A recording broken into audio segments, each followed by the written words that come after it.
Bismillah ar-Rahman ar-Rahim. Assalamu alaikum everyone. In this presentation, I'm going to demonstrate to you how the injunction given in the 6th verse of the 49th Surah of the Quran, Surah al-Hujurat, if adhered to, can help preserve relationships, or can help preserve them from disintegrating when they encounter strain. And the way I'm going to do this is by presenting a hypothetical marital discord, a husband and wife discord scenario that I've developed and that I have turned into an exercise drill. Okay, but first, the verse. The verse is as translated by Sahih International. Ya ayyuhallazina amanu, O you who have believed, if there comes to you a disobedient one with information, investigate, lest you harm someone out of ignorance and become, over what you have done, regretful. Now I'm going to pause here for a moment, and I'm going to share with you a clip of showing what Dr. Israr Ahmad spoke about this in his Bayan al-Quran. Dr. Israr Ahmad, for anyone who's not familiar, was an Islamic scholar who, in the opinion of many people, let's say for example Mufti Tariq Masood, was the greatest exegesis of the Quran that this region of the world produced, at least in recent memory. So I'm going to pause here for a moment and let's hear what he had to say. बड़े आकाम में से पहला क्या है, या अय्युहल्लज़ीना आमनू इन जाअकुम फासिकुम बिनबइन फतबय्यनु अन तुसीबू कौमन बिजहालतिन फतुस्बिहू अला मा फअलतुम नादिमीन। अहले ईमान, अगर तुम्हारे पास कोई फासिक शख्स आए जो मुत्तकी नहीं है, वो आए कोई बड़ी खबर लेकर, इतला लेकर, फतबय्यनु, तो तहकीक कर लिया करो, उसकी खबर पर कोई इकदाम न कर गुजरना। हो सकता है वो गलत बात बता रहा हो तुम्हें कि फलां कबीला जो है हमले की तैयारी कर रहा है, तो तुम पहले इसे प्रीएम्प्ट करने के लिए फौरी तौर पर तुम हमला कर दो, नहीं। फतबय्यनु, तहकीक कर लिया करो, अन तुसीबू कौमन बिजहालतिन, मबादा तुम जा पड़ो किसी कौम पर नादानी में, हमला कर बैठो किसी कौम के ऊपर, किसी कबीले के ऊपर नादानी में, फतुस्बिहू अला मा फअलतुम नादिमीन, और फिर तुम्हें होना पड़े जो कुछ के तुमने किया हो उस पर नादिम। इसलिए यह कि अफवाहों पर कोई इकदाम न किया जाए। हाँ, खबर लाने वाला सिद्दीक़ अकबर हो रज़ी अल्लाह ताला, और बात दूसरी है। लेकिन यह कि जो शख्स जो है काबिल एतमाद नहीं है, उसका किरदार, उसकी ज़िंदगी जो है उस तरह की नहीं है, तो उसके बारे में उसकी राय हुई किसी खबर पर फ़ौरन कोई इकदाम दुरुस्त नहीं होगा। उसकी पूरी तरह तहकीक करो, तफ्तीश करो। और ऐसा ही होता है अक्सर व बेशतर कि ये जो अफवाहों के ऊपर इकदाम कर दिए जाते हैं, उनसे बड़े बड़े झगड़े शुरू हो जाते हैं, बड़ी बड़ी जंगें शुरू हो जाती हैं। All right. So if for anybody who might be joining me from abroad and is struggles to understand or comprehend what Dr. Israr Ahmad was saying, which is of course in literary Urdu, you may please send me an email and I will transcribe it for you. All right. Now for the hypothetical marital discord scenario. Okay, bear with me here, please. This is important. I have to present this and also illustrate to you the sort of the rigor of the circumstances. This is a fictitious scenario, of course, but it's inspired from what I've actually seen in my own life with relationships, and in particular husband-wife relationships falling apart. So it is basically an amalgamation of real-life observations. So please bear with me as I go through this. It's a little bit tedious for sure, but as soon as it's over, we will inshallah dive into the resolution, and I will, by the time this presentation is complete, inshallah have you fully convinced of the hikmah in the 6th verse of Surah al-Hujurat. So now for the hypothetical scenario. A young couple have just been married and all is well between them. Both husband and wife are compatible, well-intentioned, and sincere to each other, and committed to the marriage's welfare alike. Then One day in this young relationship, the husband commits some minor impropriety, the wife being the aggrieved party. So you may conceive of whatever is most relatable to you over here. For whoever might like that I share what, let's say, what I have seen in my life or how I related to it or would relate to it. Let's say the husband has come back from work late and his phone has been busy the entire duration of his commute. So once he gets back home, it's discovered that he's been talking to a lady who works for them. Okay, so this is just entirely, you may, like I said, you may insert here whatever you find more relatable. So what's important here is the generic makeup of the husband committing some mundane impropriety and then the wife confronting him and them coming to a sort of compromise. That the generic makeup is what's important here. Okay, so then the wife confronts the husband and makes her objection. To this, the husband immediately acknowledges his fault and he apologizes. The wife accepts, but also says that she would like to be away for a few days. The husband in turn consents to this and they agree for her to visit her parents' home for a few days. And the husband does this without undue resistance. Okay, so far so good. Each is fully considerate and respectful of the other's concerns. Okay, so that is a predicate here that both husband and wife, they are well-intentioned people and neither wants to see. They're both willing to compromise or accept fault wherever it is. It merits acceptance and neither is trying to sabotage the marriage. But as you will see, as is in this presentation, inshallah, it is in today's day and age, the digital age, it is just by virtue of, if one might say virtue, the mechanics of the life in the digital age are such that being well-intentioned and sincere is oftentimes, it is just not sufficient. In fact, in most of instances, it would appear to me that it is in fact not sufficient to hold relationships together. Okay, so back to the scenario. So after the wife has left for her parents' home, the husband, whose composure had thus far been intact, he begins to waver. And towards the night, he becomes overwrought with worry and falls into ruminations. Okay, so among the thoughts or considerations that are plaguing him, the first is that, of course, once the wife shows up at her parents' home in what is essentially an impromptu and unexpected visit, the family will expect her to furnish some sort of explanation on what has landed her there. If for nothing else, then to exclude the possibility that perhaps there's been some crisis. So the wife is going to be under a lot of pressure to give some hint of what has happened. Second, the marriage is young and the husband doesn't yet have any goodwill with his in-laws. And then furthermore, that statistically speaking at least, women when under strain are very likely to take others into confidence about relationship matters. Now again, what's important here is that this is what the husband is ruminating on. Okay, so right now in this scenario, it's not so much what actually happens in the wife's parents' home. Right now in this scenario, for me to illustrate what the purpose of the presentation is to show you the hikmat in that verse. It's well sufficient that we understand what is going on in the husband's mind. Okay, so the husband, while he's lying in bed and ruminating,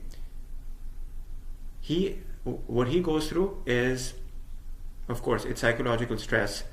If for whoever has studied stress physiology, you would know that there's a certain, I forget the name, there's an institute in Montreal in Canada who have studied stress, and they have developed a framework where stress has 4 ingredients to it.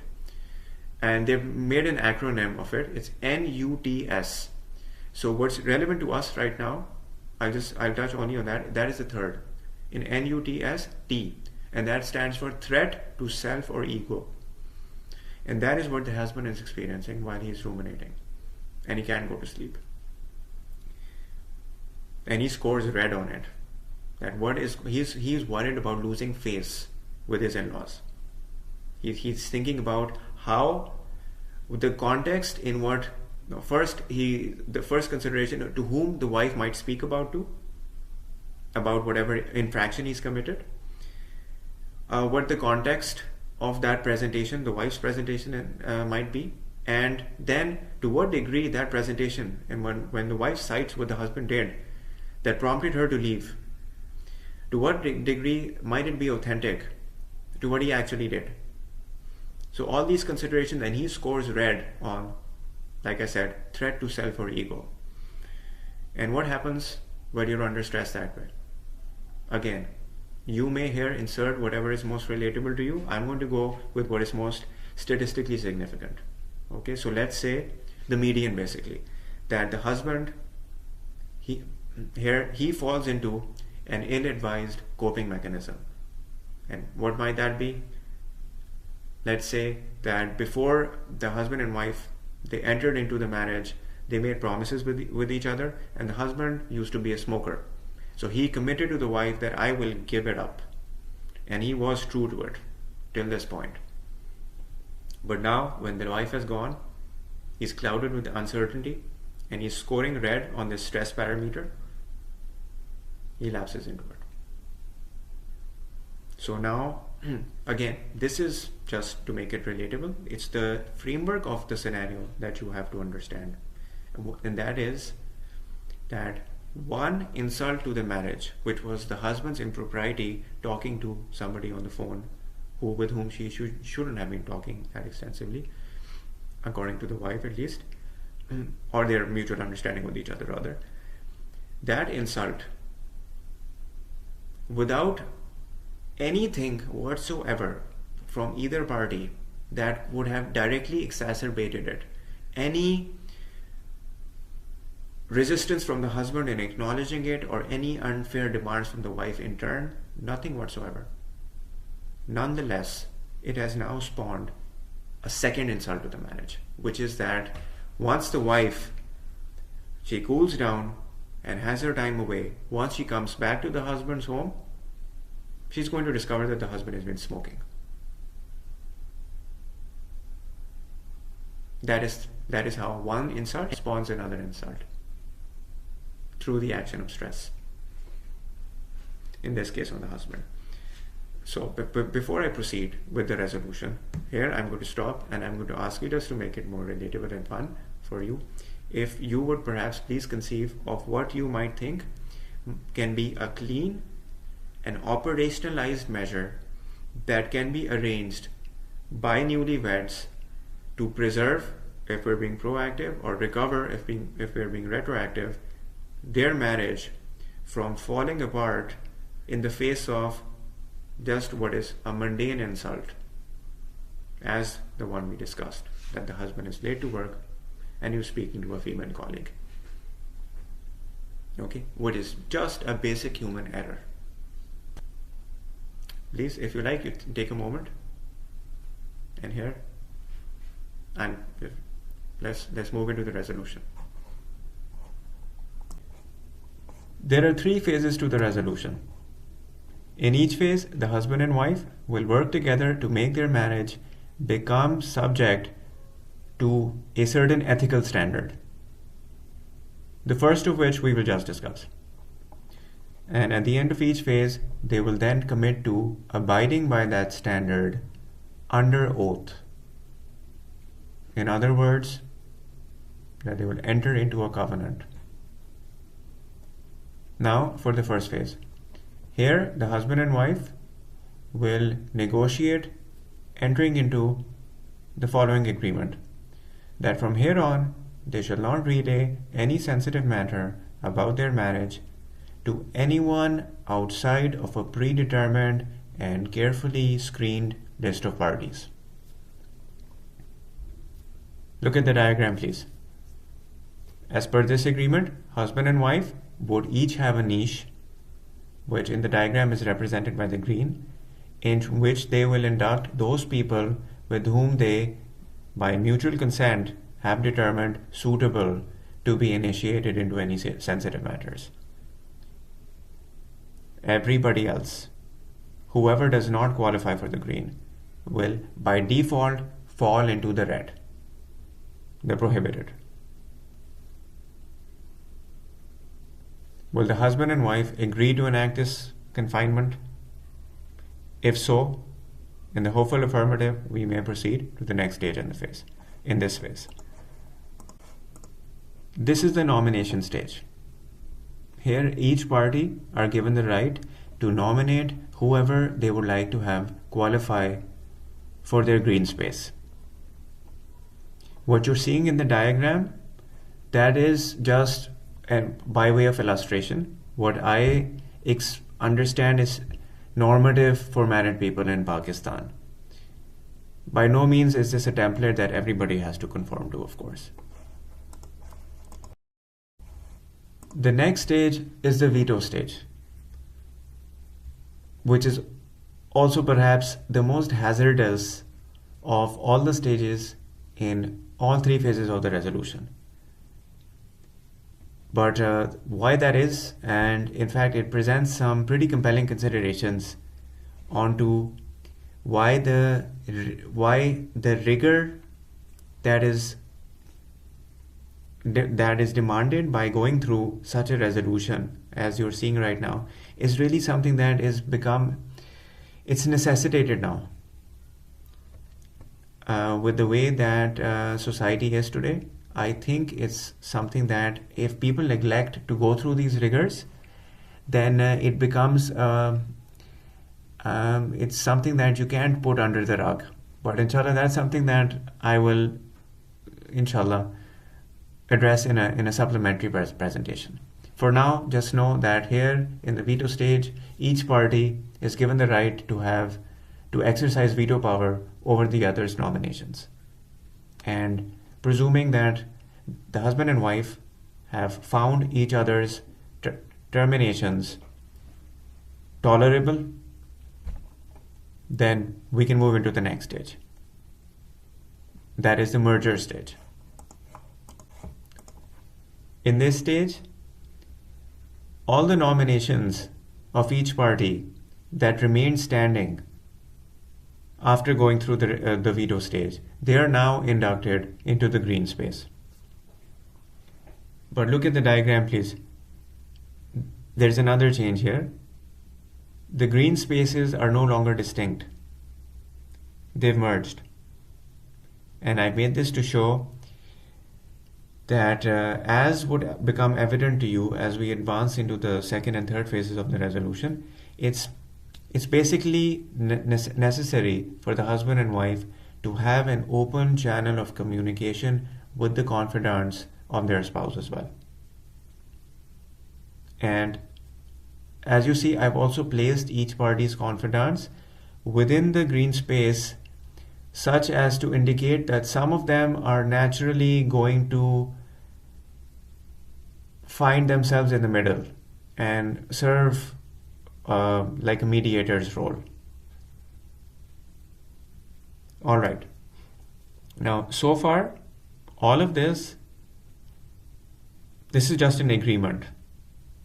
It isn't put on paper, much less under seal, and thus is without consideration to what might be the consequence of violating the restrictions that this arrangement presents.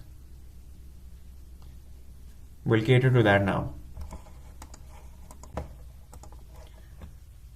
What you're seeing now is a template of a covenant that I've drafted that will serve to put this agreement between husband and wife under seal.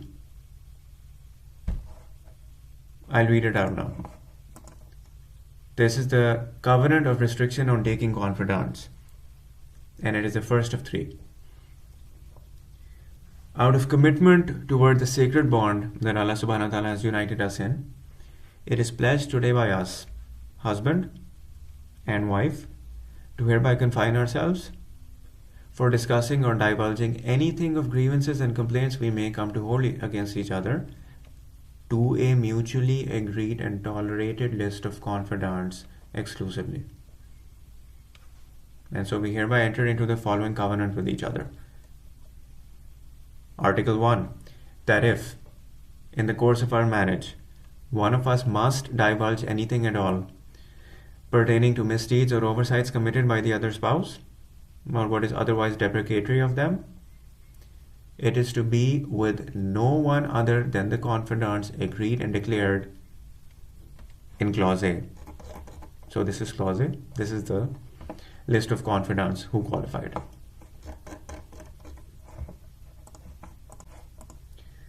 Article 2.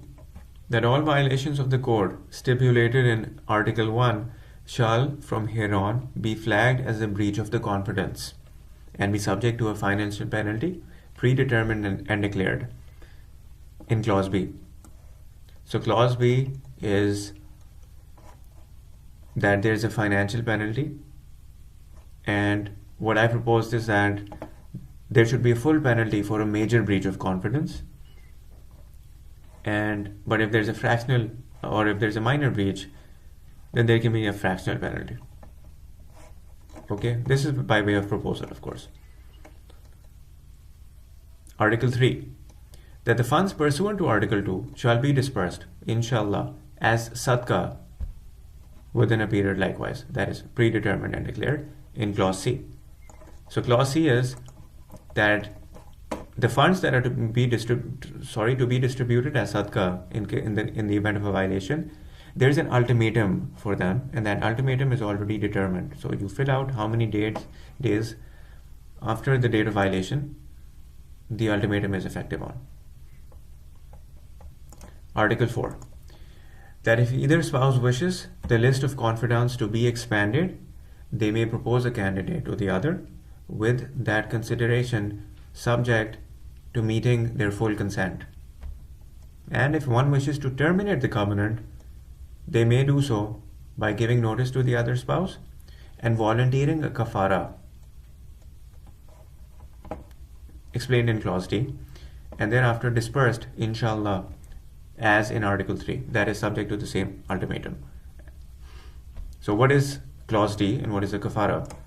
So the kafara is right out of the 89th verse of Surah Al-Ma'idah.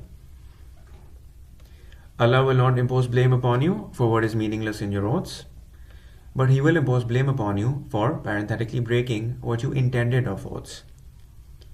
So its expiation is the feeding of 10 needy people from the average of that which you feed your parenthetically own families, or clothing them, or the freeing of a slave. But whoever cannot find, parenthetically, or afford it, then a fast of 3 days, parenthetically, is required. That is the expiation for oaths when you have sworn. So here, let me elaborate here. It says the expiation is the feeding of 10 needy people from the average of that which you feed your own families. So the fuqaha say that this is feeding 10 needy people for 2 meals. So, and the average is, of course, what you feed yourself. So in my case, let's say my meal on average costs about maybe 250 or 300 rupees. So if I have to pay the kafara, that will translate into 300 rupees perhaps 20 times, 20 meals. So that clocks in as 6,000 rupees. Article 5. That these terms shall remain binding on us till the covenant's date of expiration. Likewise, meaning predetermined and declared. In Clause E. Clause E is the date of expiration of the covenant.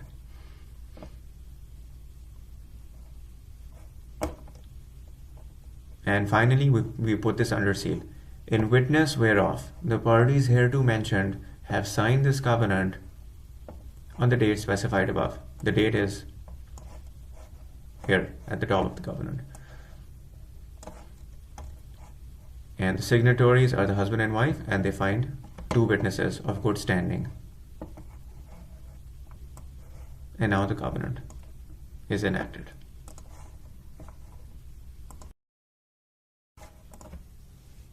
Now, with this agreement under seal, there is an additional aspect to the arrangement. And I've depicted that by enacting a barrier around the green space, signifying the force of the covenant's terms. That basically whatever is within the barrier is legal, and whatever is outside of it is not, and it's clearly differentiated that you can't step outside of that barrier without being subject to a penalty. That it is formally, that barrier is now, it's formalized, and it has actual practical force. And with that, the first phase of the resolution concludes. But you'll notice that I left the barrier with gaps in it. Okay, of course, by that I'm implying that it remains permeable. So take a minute, please, and consider why that might be. I reiterate, both parties are sincere and committed to the welfare of the marriage. So why is the barrier that their covenant has imposed on their marriage still not fully intact? Because although both the husband and wife have covenanted, that is to not leak out sensitive matters to anyone outside of the green, the parties that they have brought in, their confidants, haven't made any such agreement with them, have they? And so they may still serve as a vehicle for sensitive information to reach the red. So clearly, more work still needs to be done. And with that, we'll transition into the second phase of the resolution. In this phase, each party that qualified as a confidant in the first covenant will be asked that they too enter into a similar agreement with the husband and wife and covenant on it likewise. So I have termed this the covenant of Had, and here are its particulars. Out of sincerity for the welfare on the sacred bond that Allah subhanahu wa ta'ala has united husband and wife in, it is pledged today by myself to husband and wife that I hereby submit to the restriction against discussing or divulging anything of grievances and complaints I may come to learn are held by one of husband and wife against the other, except to the extent of the had. That is, the mutually agreed and tolerated list of the couple's confidants, of whom I am one. And so I hereby enter into the following covenant with them. Article 1. That from here on, if I must discuss or divulge with another individual anything at all of what pertains to misdeeds or oversights committed by one spouse, or what is otherwise deprecatory of either or both, it is to be with no one other than the parties agreed and declared in clause A. So that is your list of parties, same as in the first covenant. Article 2. That if I at any point wish the aforementioned had to be expanded for my convenience or otherwise, I shall, inshallah, care to propose an appropriate candidate to either husband or wife, with the consideration subject to meeting their full consent. Article 3. That if I wish to terminate or otherwise withdraw from this covenant, I may only do so by giving notice to either the husband or wife, to their acknowledgement, and thereafter volunteering a kafara given in clause B. So this is identical as in the first covenant. Article 4. that these terms shall remain binding on me till the covenant's date of expiration. Same as in the first covenant. So basically, everything else is similar, except that in this case there is no financial penalty, at least as I've conceived of it in this template. No financial penalty if your confidant commits a transgression, but apart from that, basically everything else is identical. And then putting it under seal. In witness whereof the parties hereto mentioned have signed this covenant on the date specified above. Signatory is your party who is entering into it, and then the witnesses, this can be the husband and wife. Now, this is the most demanding in terms of rigor of this is the most demanding fraction of the resolution, because the husband and wife will have to arrange for each of their confidants to be initiated into the agreement they made for themselves. And if they can put them all under one roof and have this done in one sitting, that's most convenient. But if the parties are dispersed and have to be consulted individually, it can potentially be a very tedious process. But they have to work through this, that is a husband and wife, to reach the third, final, and most critical phase of the resolution. So suppose they do, suppose they successfully get their confidants to enter into this covenant, then we enter into the second covenant stage. Now the barrier around the green space is sealed, intact. So with this, let's revisit the husband in our hypothetical scenario. So do you suppose that he's been liberated from the ruminations that he was having while he was lying in bed and worried about losing face? Not even the half of it. Because it's only now that we're getting into the real meat and potatoes of the discord scenario and the resolution that corresponds to it. So this is basically a schematic depiction of the discord scenario. So you see that there was a minor insult to the marriage. I've colored this orange to suggest that it's inflammable, and which went, of course, from husband to wife. But once that insult, or grievance as the wife has it, is taken from her, that is a wife, and relayed to her mother, you see that it becomes red, which is to suggest that it's now inflamed. And then the mother relays it to her other daughter, sister too. And with that, the matter becomes engulfed in flames altogether. So here I ask that you please take a moment. I want you to consider something, please.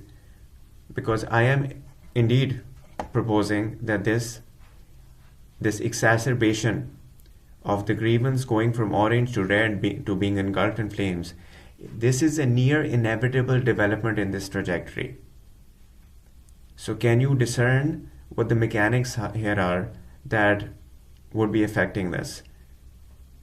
Like, this is essentially a formula of how things go from bad to worse, but it's really not any rocket science. It's basic cognitive and social psychology, and just as much, you might say, it's actually common sense.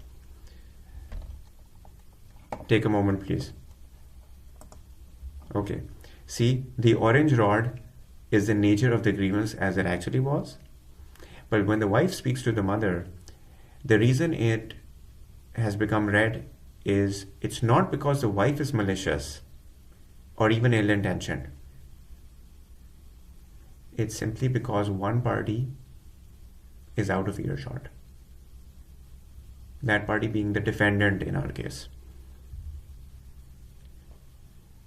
Then, by that same token, when the mother takes it to sister 2, Both parties are out of earshot. Now there is no one to defend the marriage altogether.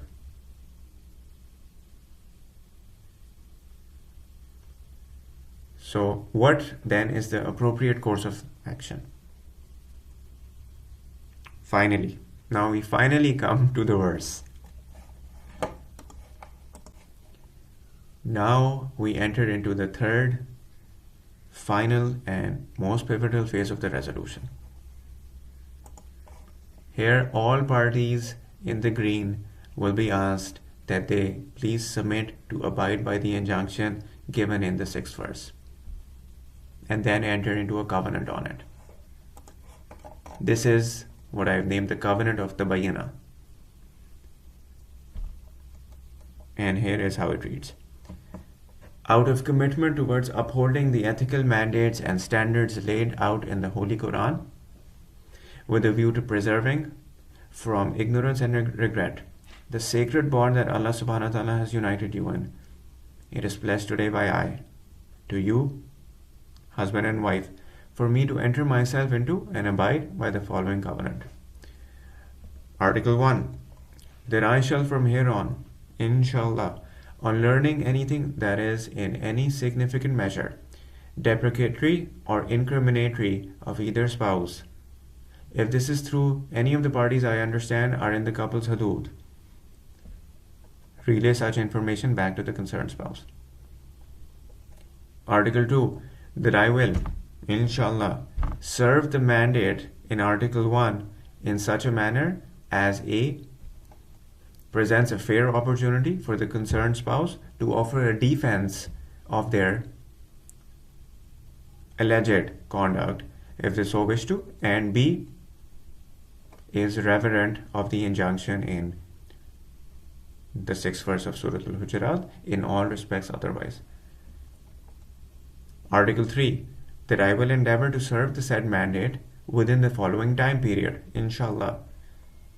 So here basically this the mandate has to be fulfilled in an agreed time frame. So not only do you have to take the matter back, in our hypothetical scenario for example, back to the husband, but you have to do that within an understood predetermined time frame. So what that may be is up to the individual. So he may fill that out here accordingly. And the rest of the covenant is identical to the terms of it are identical to what we saw in the first two covenants, a date of expiration and of course the terms of expiation, and finally of course putting it under seal. In submission and witness whereof this covenant is on the date specified hereby signed by the party covenanting and the two witnesses.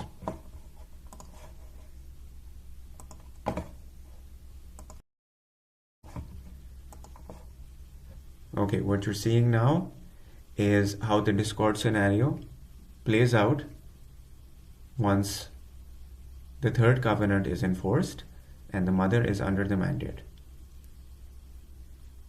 So let's go back for a moment to the discord scenario as it was prior to the covenant, the third covenant, and see how it changes.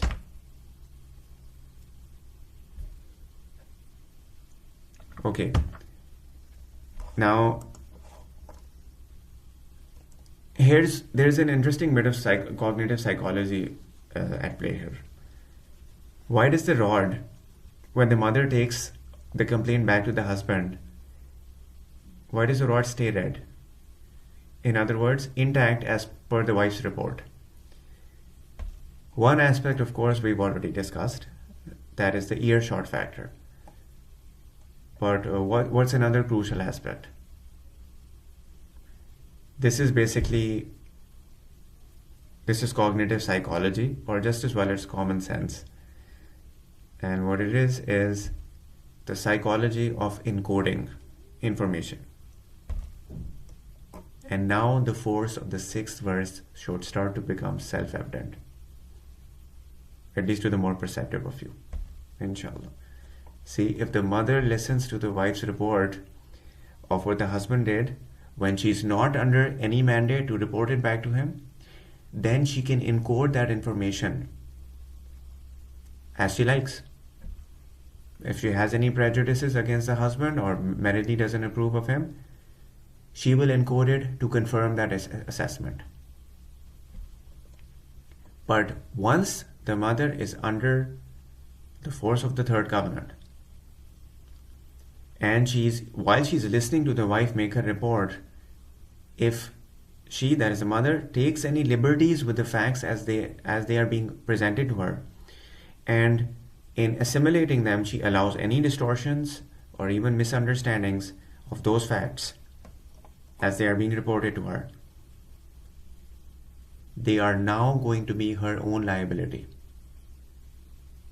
because she has to stand in front of the husband and report to him, "This is what I have learned of you."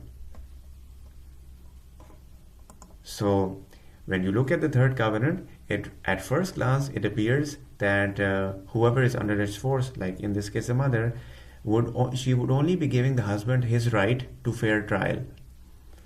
But de facto, she's going to be standing trial herself. It works both ways. Let's see her cast any aspersions on the husband now when she's under the mandate. Let's see her even believe herself that the husband did something that he well did not do. Okay. Let's move into the final stage now. The resolution stage. This is how the discord scenario and its mechanics change when the parties are under the force of the third covenant, inshallah. The mother and husband, once they have their face off, they scale the matter down to what it actually was. For the simple reason that the mother has now heard both sides of the story. She takes that report back to the wife, and the wife, once she has had her time away and has cooled down, she goes back to the husband. This time round, there isn't any further insult to the marriage, inshallah. Because what was destroying the husband's equanimity while he was lying in bed ruminating was the threat to ego that the discord scenario presented. But when he knows that everyone to whom the matter will reach is under a covenant to report back to him in a promised time frame, the stress of that goes from being intolerable to being tolerable. The other ingredients of that stress framework that I spoke of, it's just a minute, it's the Center for Studies on Human Stress, CSHS, the institute in Montreal. So the other three ingredients are novelty, unpredictability, and loss of sense of control. All intact now. But to graduate to this stage, when you make adhering to the sixth verse binding on you, you have to work through the first two covenants. Without the first two, the third simply isn't enforceable. And the third is what can, inshallah, preserve relationships. Allahu Akbar, Allahu Akbar, Allahu Akbar, Allahu Akbar, walillahi alhamd.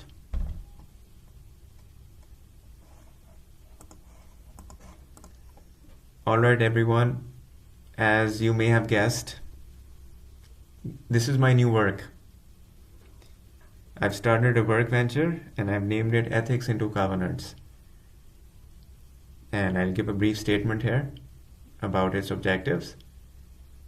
These are, first, to study and understand interpersonal disputes that have become pandemic for Muslims in today's day and age, and then to develop frameworks to show that they can, inshallah, be resolved and even prevented if parties who are otherwise liable to experience such interpersonal conflict were to be introduced to ethical practices especially those that are laid out in the Quran and the Hadith, and to abide by them under oath.